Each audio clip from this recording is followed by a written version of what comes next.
It's a blowout. 8th inning, 10-3.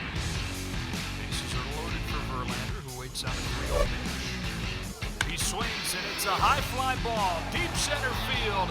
It is gone. Home run. And a huge bat flip to celebrate.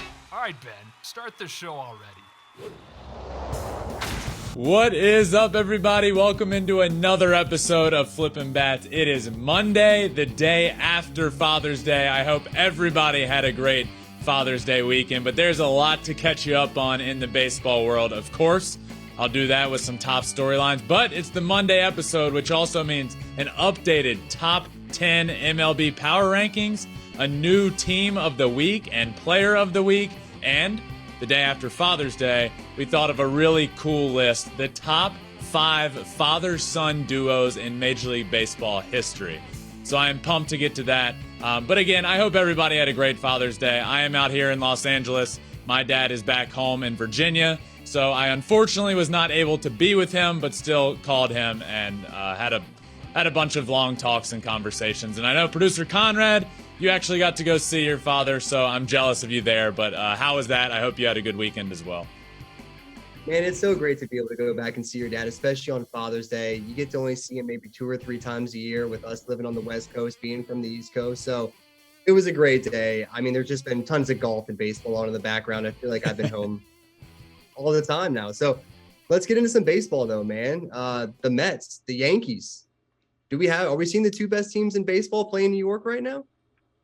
That is exactly what we're seeing. We're seeing the Kings of New York on both sides of town. In the Bronx, you got the Yankees. In Queens, you got the Mets. And these 2 teams are the best 2 teams in each league. The Yankees are the best team in the American League. The Yankees are the best team in baseball. The Mets, on the opposite end, have the most wins in the National League. It is truly incredible what we are seeing. To this point in the year, 65 games into the year, both teams have never had a winning percentage over 600. This is the first year it has ever happened. The Mets are 44-24, and the Yankees are 49-17. There has never been a season where this has happened. It's special. It truly is. If you're in New York, you're in the heart of baseball right now, and it's really cool to see. We could potentially be heading to a Subway Series, and I know it's early, and I'm not going to predict that. I'll stick with my preseason predictions to this point. But as of right now, these 2 teams are on a collision course. Both teams are doing it differently as well. So let's talk about the Mets first and foremost, because I've been on record a good bit this year saying that the Mets aren't going to Met, and you know, for those that don't know what that means, it's a saying over the last few years where the Mets have had a talented team. They end up in first place for a while, and then they just all fall apart. Think San Diego Padres last year, second half collapse. That's kind of the Mets are going to Met. But this year, I've been saying that's not going to happen. This team is built differently. And if there was ever a time for it to happen, it was over the course of the last 2 weeks, since the start of June. The Mets' 2 best pitchers, 2 of the best pitchers on the planet, Jacob deGrom and Max Scherzer, go down. They're not on the team. They're injured. They're not pitching. That's the heart and soul of that pitching staff. They're gone. So then you have to look to others to pick it up. And the others have been picking it up. But look at the month of June. This is what I want to talk about. Because what happened here? Well, the Mets had a double-digit lead in the NL East. They had a 10.5 game lead in the NL East. The Atlanta Braves, and this is what's happened in the past, the Mets will have a lead, and then something will happen, or their players won't play great. The Braves will start playing better. Boom, next thing you know, Braves are in the lead. Well, what happened again? The Atlanta Braves go on and rattle off 14 wins in a row in an easier stretch of their schedule. But obviously, it's not easy to win 14 in a row. They did just that. The Mets were in the midst of a brutal part of their schedule. They had to play the Dodgers. This is on the road. Dodgers, Padres, Angels, and then the Brewers. Okay? Very tough stretch. I know the Angels haven't been playing great baseball, but a little better of late. But they're a good baseball team with a lot of superstars. And those other teams, Dodgers and Padres, the other 2 best teams in the National League. The Mets ended up going 7-6 on that stretch. 7-6. That's pretty good in a stretch like that. This tweet, Braves complete a stretch today of 29 consecutive games against teams that were below 500 at the time of the matchup. Philly has since moved over 500. They are 20-8 in that stretch, yet gained just one game on the Mets in the NL East race in that period. And that, my friends, is my point.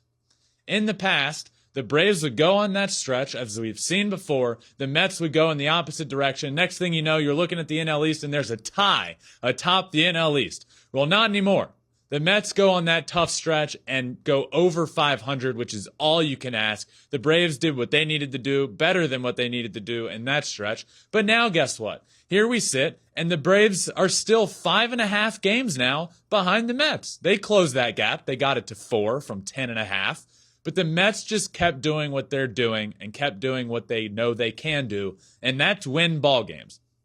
This Mets team is different this year. Even without those two guys, they are still able to do this. The recipe for success for good baseball teams is going 500, maybe a little bit better on really tough stretches, and beating the teams you should. If you do that, you're going to end up in a good position. The Braves went on a really an easier stretch in their schedule, and they took advantage of it. The Mets went through a really hard stretch, and they played it over 500, and that's why I'm a believer in this team, in the New York Mets. I'm a believer in both of these teams, but I am sticking with the fact that I've been saying for a little while now that I think the Mets are going to win the NL East because I think they are incapable of falling apart, and that could come back to haunt me. That could come back to bite me, but I just think the way that they are built makes them incapable of doing that. And if they were going to, they would have done it already. Without their two best pitchers, without some other guys, and then they go on a tough stretch, well, guess what? They still played pretty well. I like what the New York Mets are doing. On the other side of town, in the Bronx, the Yankees are doing it in a different way. The Yankees are just dominating everybody. They're 49-17. And I was one of the first, might I add, on the bandwagon. I don't want to say bandwagon because that insinuates that I'm like a massive fan. I'm just a fan of the game of baseball. But I was one of the first this year to say, this New York Yankees team is the real deal. Watch out. And I remember saying that a while ago, and the response was, well, who have the Yankees played? The Yankees haven't played anybody. Well, guess what? They go into Toronto, a place that's tough to play, against a really good baseball team that I have actually winning the AL East. I did have them winning the AL East. I have them in the World Series. The Blue Jays team is very talented. The Yankees went in there and won 2 out of 3 games. Lost the Sunday game in a nail-biter, still put up 9 runs. This Yankees team is so unbelievably good. They are beating up on people they should beat, and they are beating up on people that are also really good. They are the best team in the game of baseball right now. Absolutely hands down. Now, I do have a concern, and I want to call this out. I want to call out Aaron Boone here. I'm a little disappointed. You have the team. You have this team that's the best in baseball, and everything is rolling. You've even had some injuries come your way, and they've dealt with the adversity and been even better. Clay Holmes has stepped in as the closer of this team and been perfect. He can't be any better. He's in the midst of 29 straight appearances where he hasn't allowed a run, breaking the club record set by Mariano Rivera in 1999. That guy's pretty good, I'd say. He can't be any better. And he's in this closer role for the New York Yankees, and he's been doing it so well. And this happened when Aroldis Chapman went down. Now, Aroldis Chapman wasn't doing great when he did get hurt. Before he got hurt, he wasn't doing great. But he's been the closer for the New York Yankees for years, and he's been a fantastic closer in his career. But of late, I don't think it's been quite as dominant. There's certainly some control issues. There's been runs given up right before he went down.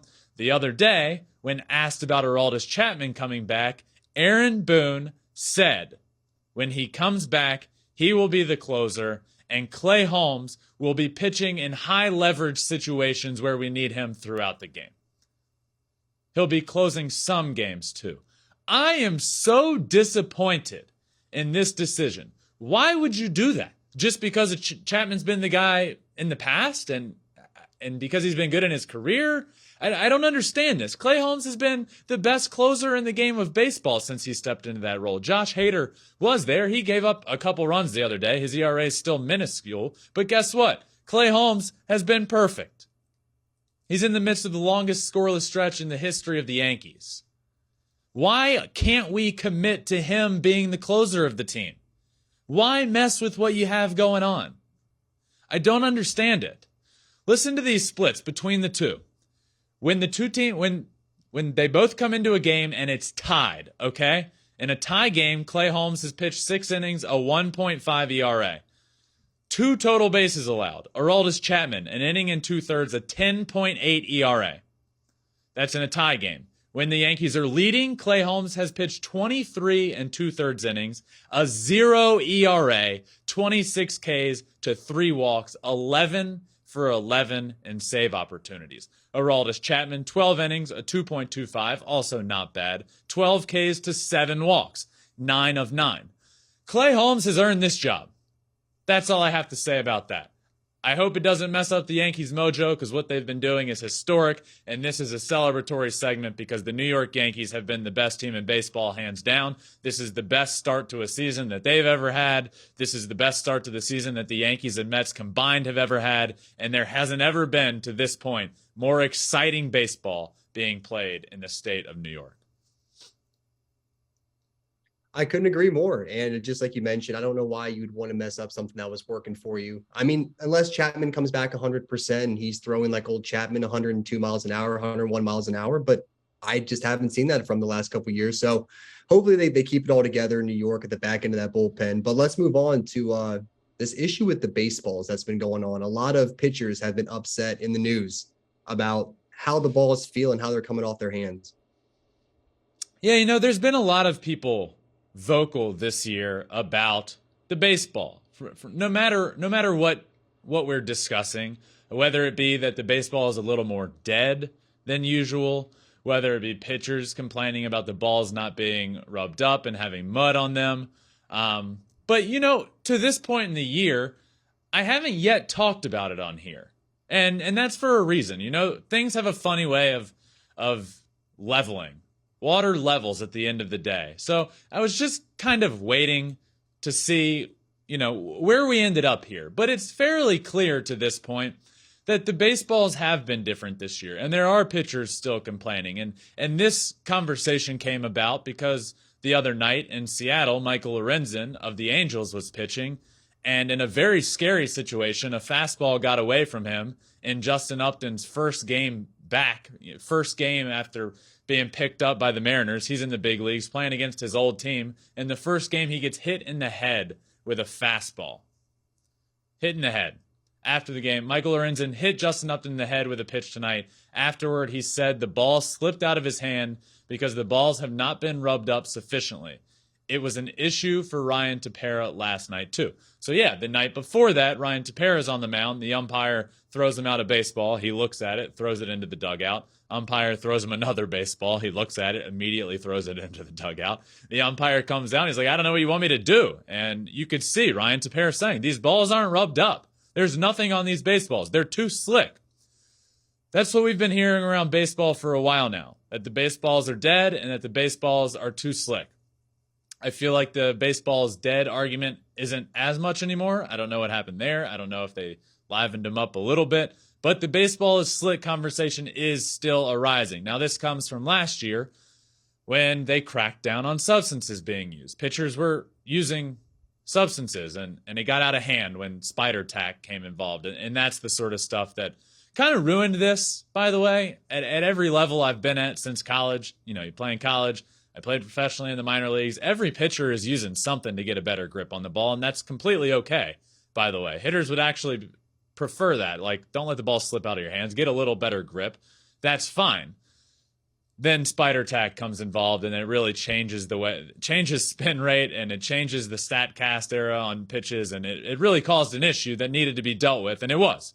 But the way it was dealt with is no substances on baseballs ever. So there goes the pine tar and rosin, there goes the sunscreen and rosin. All that stuff is out the window. Here we are this year with nothing allowed, and pitchers are frustrated. Michael Lorenzen said that the other night. He was frustrated about the slick baseballs and made his comment that something needs to be done. There's been something going on. The baseballs are too slick. Chris Bassett earlier in the year said the MLB has a very big problem with the baseballs. They are bad, he said. Everyone knows it. Every pitcher in the league knows it. There is no common ground with the baseballs. There is nothing the same. Outing to outing, the baseballs are different. Kevin Gausman of the Blue Jays. My split definitely moves more sometimes and less others. I think that's because the balls are inconsistent. Some games I can really make it move, and other days it's a challenge. So you have pitchers that have all year been speaking out about this. Then there's hitters. On the hitter side, Patrick Wisdom said something is different because we can look at the metrics. We see how hard it's hit, then we see the ball get caught. It starts raising some eyebrows, raising some questions. So I'm obviously not on the inside. I don't know what's going on there. I think it's clear that something has happened this year, and I'm not sure why that hasn't been admitted to yet, because it's obvious. You know, you look at the StatCast numbers. I remember earlier in the year, there were 2 back-to-back hitters that hit the exact same pitch, the exact same launch angle, and the exact same exit velocity. Okay? Exactly the same. One was a home run 10 rows deep. The other got caught in front of the warning track. Look, I'm no genius, but that says to me that there's something inconsistent going on with the baseballs. So just had to bring this up. Michael Lorenzen very vocal about it over the weekend, and that's just, I've heard enough of it, you know? I've heard enough of it. We're a couple months into the year. Pitchers are still talking about it. Hitters are talking about it. The StatCasts and the numbers behind things say that something is different. So, look, I don't know what it is. I wish something would come out and we could be more transparent about this so everybody could understand. And at the end of the day, people just don't want to get hurt. That's the ultimate goal here, is you don't want guys to be pitching with a slick baseball and somebody get hit in the head. And fortunately, Justin Upton ended up being okay, but it's really scary when stuff starts flying up around the head at 95, 100 miles an hour. You know, we could be talking a serious injury. So hopefully that gets fixed, but just had to bring that up as another storyline. But it is the Monday episode, which means it is time for an updated top 10 Major League Baseball power rankings. So let's get right into it. And let's start with number 10. For the first time this year, maybe at the beginning of the year, they might have been in this. For the first time in a while, the Philadelphia Phillies are back in the top 10 power rankings. They are here at number 10. Since they made that change, since Joe Girardi was relieved of his duties, they went on a tear, and they have continued that. Now, their winning streak came to an end, but they are still playing great baseball. They are now 36-32 entering Sunday they were. So good for the Phillies. Since in the month of June, they went 15-3. They are here at number 10 because of this recent stretch. At number 9, the St. Louis Cardinals. The Cardinals are still leading the NL Central. The Brew Crew and the Cardinals are going to battle it out this year. But the Cardinals are in first right now. They're 38-30 entering Sunday. Paul Goldschmidt has been the best player on planet Earth for the month of June, at least. It's been incredible to watch. The Cardinals are here at number 9. Moving on to number 8, and still in the top 10 after a long absence. But they were back last week. They're here again this week. The Atlanta Braves at number 8. They are 38-29. Since June 1st, the Braves are 14-2. The 14-game win streak to start the month ranked second longest in franchise history. The Braves are leading all of Major League Baseball in runs scored in the month of June. The Braves are the real deal. I said that before the year. I was a big believer in them. I was a big believer they could be better than they were last year when they won it all. It's crazy to say, but now they're starting to prove to everybody just how good they are. At number 7, the San Francisco Giants. The Giants were on a little bit of a skid until they played the Dodgers, who we all know are a great team in the game of baseball. They sweep the Dodgers and they go on to continue to play good baseball. They're 37-28 entering Sunday. They are here at number 7. Moving on to number 6, the Toronto Blue Jays. So the Blue Jays end up playing the Yankees, who are the best team in baseball right now. And They ended up losing 2 out of 3, but that Sunday game showed a lot to me. Look, we know the Blue Jays are a very talented team. We know how good the Yankees are, so this is obviously a tough series. If they didn't win that Sunday game, they wouldn't be here right now. At least at number 6, they wouldn't be. But I had to put them here. They got behind in that game a good bit. They came from behind at home. The place was rocking, a big victory for them. So I really like this Blue Jays team still. They are really good. They are a force in the AL East. They are here at number 6. Moving on to number 5, the San Diego Padres. The Padres got a scare on Sunday. For those that didn't see it, Manny Machado, who has been fantastic this year and in the conversation for NL MVP this year, touches first base, rolls his ankle. It was actually a pretty gruesome injury. It was really bad when you slowed it down. And it looked like he was going to be out with a broken ankle for perhaps the rest of the year. But somehow, and thankfully, x-rays were negative, ends up being a bad sprain. He'll miss a little bit of time. He won't be back until at least July. But disaster averted there. What this Padres team has been doing without Fernando Tatis, and now they're going to have to do it without Manny Machado. It's been special, and that pitching staff has been picking them up big time. Moving on to number 4, the Houston Astros. The Astros just keep rolling. Their bullpen has been huge for them this year. Their bullpen has a 2.55 ERA this year, which is the best in baseball. Actually, 0.24 better than the second best team, which is the Yankees, which doesn't sound like a lot, but in terms of team ERA, that's a pretty good bit. The Astros bullpen, when you think of them, when you think of Astros, you don't think bullpen. That's why they're here right now this year. The pitching staff, top to bottom. The offense has been hit or miss a little bit this year. The pitching staff has been dynamite, and that's why they're here at number 4.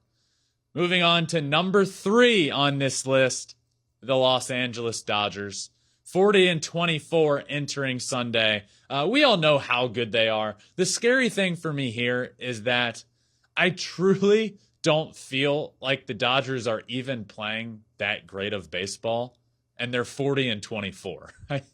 I think that just speaks volumes to the team they are and how good they ultimately can be. But still room for improvement, and they're right there at the top of the NL West with the Padres. They are so good. 40-24 entering Sunday. Moving on to number 2, the New York Mets.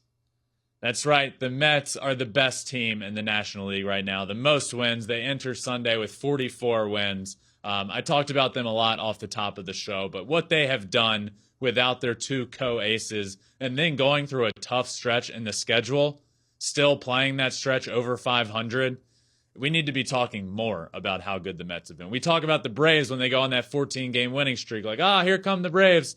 We need to talk just as much, if not more, about the Mets and how they were able to hold them off in that stretch and still have an over 5-game lead in the NL East. Impressive. Moving on to the top spot in this week's top 10 Major League Baseball power rankings, it's the New York Yankees. They are 1 win away from 50 on the year. They are 49-17. They are doing it in every facet of the game. Aaron Judge is in MVP form. Clay Holmes has been dynamite in the back end of that bullpen. The entire offense, Anthony Rizzo has been clicking. The pitching staff has been phenomenal. It is historic how good the New York Yankees have been, and that is why they round out the top 10 Major League Baseball power rankings, and they are the top spot this week. All right, and now it is time for my team of the week. I'm loving this segment. It gives me a chance every single week to pick my best player, every position around the field, and highlight different players every week. So let's get right into it. Let's start at catcher position. And again this year, Willson Contreras is my catcher on team of the week. 370 batting average on the week, 2 homers, 5 RBIs. He also had that really cool moment this past weekend when they were playing the Braves and his brother, William Contreras, and they embraced at home plate. It was just really cool. I love seeing it, and Wilson certainly got the better of the two and had an awesome week. Next up, heading on over to first base, my first baseman on team of the week, Paul Goldschmidt. 500, 4 homers, 11 RBIs. He had more home runs on the week than he had strikeouts. 4 homers to his 3 strikeouts. It has been unbelievable. He's also one of only 2 players in baseball with 80-plus hits and 35-plus extra base hits on the year. Truly incredible what he is doing so far. Moving on over to second base, the rookie, sticking with the St. Louis Cardinals, Brendan Donovan. 467 batting average on the week, 14 hits, 7 RBIs. 14 hits on the week. Think about that. That's unbelievable. Jesus. Moving on over to third base. My third baseman on this week's Team of the Week, Manny Machado. Manny Machado had another good week. 400, 2 homers, 9 RBIs. Also a scary situation on Sunday. Thank God he got negative on his x-rays. Some good news there. It looked like he had potentially broken his ankle and that he was going to be out for the rest of the year. But good news, but the bad news is he's going to be out for a little while. But he goes out being on this Team of the Week. So next up, moving on over to shortstop. My shortstop for this week, I have Amed Rosario from the Cleveland Guardians. How good has he been? And how good has this Guardians team been? They've been playing really good baseball. Won 8 of their last 10. They've looked really good. 440 on the week for him. 4 RBIs, 9 runs scored. Now let's head on out to the outfield. Now, this is just 3 outfield positions. It doesn't matter if they actually play left field or if they actually play center field. Just 3 outfielders in general. First up in the outfield, we will go with Mike Trout.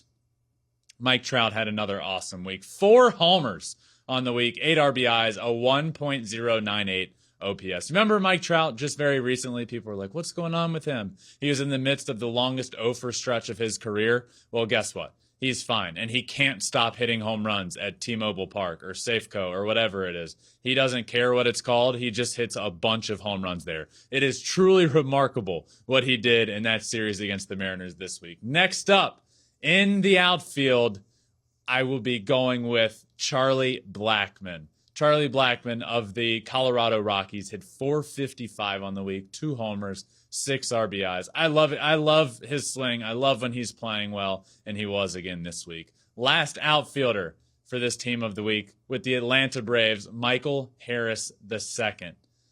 His first 2 home runs of his career came this week. 2 homers on the week, 6 RBIs, and he hit 391. I love what this guy is doing for the Atlanta Braves. I love him getting called up and doing well and producing for the reigning World Series champions. Loving it. Loving watching Michael Harris II play baseball. Moving on to the designated hitter from the Baltimore Orioles, I'm going with Ryan Mountcastle. 419, 4 home runs, 9 RBIs. Now, yes, Ryan Mountcastle plays a lot of first base. He also had a few starts this week at DH, so he qualified. And don't ask how he qualified. It's my list. He played a couple times at DH. He's here as a DH, okay? Couldn't go over Paul Goldschmidt at first base, but found a loophole, played DH a few times this week. He's my DH on Team of the Week. Next up, the 2 pitchers. We'll start with the starting pitcher on the mound, Carlos Rodon of the San Francisco Giants. 2-0 on the mound, 16 strikeouts in 14 innings pitched, 0 earned runs. He had 2 starts on the week, didn't give up a single run, had a whip under 1. Nobody was getting on base, 16 punch-outs. What a week for Carlos Rodon. He has been throwing great for them out in San Francisco. And last up, rounding out my Team of the Week, my closer, Emmanuel Clase of the Cleveland Guardians. Like I said, they've been winning a bunch of ball games. 8 of their last 10. He had a lot of opportunities to get saves. 4 innings pitched, 4 saves, no runs. That's a good recipe for being my closer on the Team of the Week. And he rounds out this week's Team of the Week. Finishing off the Team of the Week is my Player of the Week. We started doing this last time, and we are going to keep rolling with it. My Player of the Week, the Flippin Bats Pod Player of the Week, Paul Goldschmidt. It has been unbelievable what he has been doing this entire season. He has just missed out winning an MVP award multiple times in his career, and he could be well on his way. I believe the leader, odds-wise, was Mookie Betts. Now Mookie goes down on the IL. Goldschmidt, my Player of the Week, 4 home runs on the week, batted .500 and had 11 RBIs on the week. It has been truly incredible what Paul Goldschmidt has been doing, and he just keeps doing. You just think at some point he's going to slow down, but for the month of June, he just hasn't stopped. 11 RBIs on the week and hit 500, and that's why Paul Goldschmidt is my Flippin Bats player of the week. But moving on, and I'm excited for this one. No better time to do this than the day after Father's Day. My top 5 list for this Monday episode is the top 5 father-son duos in Major League Baseball history. This was a fun one for me. Let's get into it. It was fun to put this one together. At number 5, I have the Fielders, Prince and Cecil Fielder. I just wish, this one hurts and stings a little because Prince Fielder was so awesome to watch in his career. So much fun, hit so many bombs, had so many fun celebrations to watch, but his career was cut short due to his back, neck injuries. But Prince and Cecil Fielder have just been, and were a dynamic duo in their careers. Next up, moving on, number 4 on this list is Felipe and MOISÉS ALOU. What a dynamic duo. I feel like we forget a lot of, maybe not we, but myself being a little bit younger and not being able to watch Felipe play. I know and knew how good MOISÉS ALOU was, but Felipe ALOU was fantastic in his career. Also went on to have a fantastic managerial career. These two were dominant, and they had to be on this list as well. Moving on to number 3 on my top 5 father-son duos, the Guerreros. Vladdy Guerrero Jr. and Vladdy Guerrero Sr. You know what's been really crazy? And these statistics were just a couple of days ago. Through their careers and through like the exact same amount of games, they had the exact same slugging percentage in their career and like the exact same amount of home runs. It's crazy how much their careers are mirroring each other. And that's pretty special to say about Vladdy Guerrero Jr. because his dad is a Hall of Famer. So what a path Jr. is on, and they are already on this list of top 5 father-son duos. Moving on. Number 2, the Griffeys. Ken Griffey Jr. and Ken Griffey Sr. You know, Ken Griffey Sr. in his own right was really good. And then along comes Jr. with the sweetest swing there ever was. I don't think you could be in the wrong by saying Ken Griffey Jr. had the sweetest swing that has ever played in Major League Baseball. That's how good it was from the left side of the plate. Everybody tries to replicate Ken Griffey Jr.'s swing. What a dynamic duo these two were. Also, to see them go back-to-back, and I didn't see them. I was too young. But they went back-to-back home runs in the lineup. That's pretty cool as well, and I can't imagine. Just trying to think of that from my perspective, like going back-to-back in the lineup with my dad. Like, how cool would that be? But they're at number 2, leaving only one spot left, and it's going to the Bondses. Bobby and Barry Bonds. We all know how good Barry Bonds was. All the MVP awards, so many home runs, more home runs than anybody in history. In my opinion, the greatest hitter that has ever played, pre or post the steroid talk. Let's not forget how good Barry Bonds was. Won 3 MVP awards before he was ever linked to anything. And then throughout his career, just continued to be dominant and put up numbers that have never been seen before, had never been seen before, and continue to never be seen. It is truly incredible, and Bobby Bonds was a great player in his own right. So this one was a lot of fun to put together. Bobby and Barry Bonds at the top spot, Ken Griffey Jr. and Ken Griffey Sr. at number 2, Vladimir Guerrero Jr. and Vladimir Guerrero Sr. at number 3, the ALOUs, Felipe and MOISÉS ALOU at number 4, and Cecil and Prince Fielder round out this list at number 5. All right, and as I like to do here before I wrap up on a lot of the Monday shows, a little extra innings segment. I got 2 things for you today. First up comes courtesy of Francisco Lindor in New York over the weekend. Obviously, he signed with the Mets last year, a big acquisition for them, and is still there this year and will be for a long time to come. But his mom had never seen him play in a New York Mets uniform in New York. And over the weekend, he was surprised. His wife surprised him before the game, and his mom was there. He got to see her pregame, and for the first time, she got to see him play. And guess what he did in his very first at-bat? a 3-run homer, his first at bat with her in the stands. I mean, just truly an unbelievable moment. He hit another one in the next game, but the 3-run homer, seeing how pumped he was running around the bases, she was in the stands. Just a really cool moment. But next up, and before I wrap up, it is the day after Father's Day, and I need to mention my dad and what he has meant to me along the way, and where I got to in my baseball career, and the person that I've become to this day is all a credit to my dad. And the countless hours that we spent in the yard growing up, playing catch, him throwing the wiffle balls to me before every single game. Just in hindsight now, knowing how crazy and hectic life can be, having my dad be that motivated and that much of a help to me along the way in my baseball career was always so special to me, and even more special now looking back on it. And just the role model that he was and the person that he is a big reason why I am the way I am to this day. So I love you, Dad. Happy Father's Day. And that's how I'm wrapping up this week's episode, or this Monday episode. This was an absolute blast of an episode. Had a lot to cover. Thank you all for listening. Happy weekend. I hope you had a great, happy Father's Day. And I hope you enjoyed this Monday episode of Flippin' Bats. Make sure you're liking, subscribing, anywhere you listen to your podcasts, wherever, Apple, Spotify, all that good stuff. We're also on all social medias, Twitter, Instagram, Facebook, TikTok, at Flippin' Bats Pod. You can also watch every episode on YouTube as well. So thank you all for listening. I will see you tomorrow for another episode of Flippin' Bats.